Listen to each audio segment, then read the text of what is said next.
How do you build a village for those who have been told they're someone else's problem? In this piece from 17 June 2026, The Hindu observes a community in Maharashtra that rejects the standard model of the short-term shelter. Mangav operates on the logic that mental health recovery requires more than stabilization. It needs the daily rhythm of a village. By integrating residents into tasks like organic baking and dairy management, the project moves past clinical isolation toward a renewed sense of belonging. The piece considers how a lifelong commitment to dignity might actually function on the ground. Written in The Hindu, narrated for Arva. Tucked away in Ahilyanagar, formerly Ahmednagar, Maharashtra's largest district, is a self-sustainable rehabilitation commune, Mangav. The creation of two doctors, Dr. Rajendra Bajirao Dhamane and his wife Dr. Suchita Dhamane, Mangav is an extension of their NGO, Mauli Seva Pratishthan, wherein the duo offers lifelong care to mentally and physically ill homeless women and their children. For more than 2 decades, my life as a doctor has taken me beyond hospital walls, to highways, railway stations, marketplaces, and forgotten corners of our cities where mentally and physically ill women wander without shelter, treatment, or dignity, says Dr. Rajendra. Many are victims of repeated sexual violence. Some are pregnant, most are nameless, undocumented, and invisible to systems. What began as emergency medical help gradually became a lifelong commitment. It takes a village. Today, 477 women and 43 children reside in Mangav as a community. Most women were rescued from roads, public places, or hospital wards. Many children were born as a consequence of rape and exploitation of mentally ill women on highways. These children would have otherwise been born into homelessness and stigma, he explains, adding that it was a conscious decision to not run Mauli, meaning mother in Marathi, as a short-stay shelter. In the early years, I realized that rescue alone does not solve the problem, nor does mental illness heal in a few weeks. Trauma does not disappear after shelter is provided. Many families refuse to accept these women back, and some women are so severely ill or cognitively impaired that independent living is impossible, which is why we provide lifelong care, treatment, and rehabilitation, says Dr. Rajendra, recipient of the T1 International Humanitarian Award in 2016. He stresses that Mangav is not an institution in the traditional sense, but a village model built on rehabilitation through participation and dignity that he grew with Dr. Suchita, who left her career as a teacher of community medicine in a medical college to work full-time with MSP. Here she manages medical coordination, maternal care, children's health and rehabilitation programs. Baking as psychotherapy. Based on individual capacities, residents are involved in dairy and gaushala management, agriculture and fodder cultivation, tailoring, and daily community services. The most recent intervention is their bakery and food processing unit, where operations began a year ago. Here, 30 women who have recovered and/or are stable bake 8 varieties of cookies and whip up cakes and pastries on order. They need to be engaged physically and mentally, and such initiatives also work as psychotherapy, says Dr. Sucheta. We have trained them in baking for a year.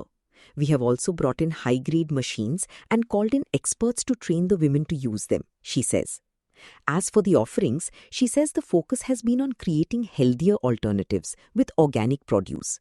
We bake 2 varieties of naan khatai, jawar flaxseed jaggery cookies, blueberry oat cookies, ragi cookies and more that are stocked in local stores, and we also take festive corporate orders. Come July, and a cafeteria, an extension of their ongoing dairy project, will launch on the Ahmednagar-Shirdi highway. Here, alongside the bakery products, we will retail milk and byproducts such as peda, lassi and paneer that are made in-house, she says, adding that cattle dung from the gaushala also powers their gobar gas plant. Our entire system is run only on solar and gobar gas. These initiatives, she says, function as occupational therapy with purpose that help women regain routine, confidence and a sense of belonging. Some women, once stabilized, recall their earlier lives. We have had women who were previously teachers, office workers, factory laborers, and even professionals. Mental illness does not discriminate. Society, unfortunately, does. Beyond medicine. Dr. Rajendra explains how women reach them through police rescues, hospitals, NGOs, social workers, and compassionate citizens. Most arrive without identity documents, medical history, or family contact. The process begins with an emergency medical stabilization, psychiatric assessment and medication, nutritional rehabilitation, legal documentation and FIRs where needed, and long-term therapy and social adaptation, he says, adding that family tracing is attempted wherever feasible, but most families refuse to accept them. And when a resident passes away, funerals are conducted with all legal procedures. In the few cases where there is no other critical illness, we do eye donations. We do not donate any other organ, he says. Their work is not just limited to medical treatment, but daily life, feeding, counseling, handling crises, celebrating recoveries, and sometimes mourning losses. Addressing the former, Dr. Rajendra says SBI Foundation and Rotary have been supporting MSP's medical infrastructure needs. Through the support of SBI Foundation, we established the Mauli SBI Foundation ICU unit, enabling us to manage critical medical emergencies within our campus. Rotary organizations have supported infrastructure development, medical equipment, training programs, and community outreach, he shares. A home for all.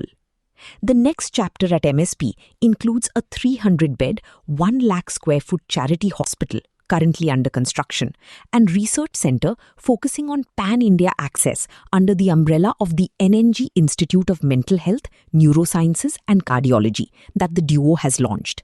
This institute will focus on mental health rehabilitation, neurological disorders, cardiac care for underprivileged populations across India, and clinical research in social medicine and psychiatry. The objective is to bridge the gap between tertiary healthcare and humanitarian access, stresses Dr. Rajendra, whose son Dr. Kiran Rajendra Dhamani is currently pursuing his MD in medicine at Cooper Hospital, Juhu, Mumbai, and is keen to integrate advanced cardiology services with charity healthcare. Encapsulating his learnings from the last 2 decades, Dr. Rajendra says that while mental illness needs medicine, abandonment needs lifelong human commitment. Mangav aims to give back what the world took away from these women: home, routine, safety, and belonging. Our dream is simple. No woman suffering on the road is ever told that she is someone else's problem. At Mauli, she becomes our responsibility for life, he concludes. For details, visit msp.org.in or call 9326107141 or 986084795544. Published June 17, 2026, 0699 AM IST.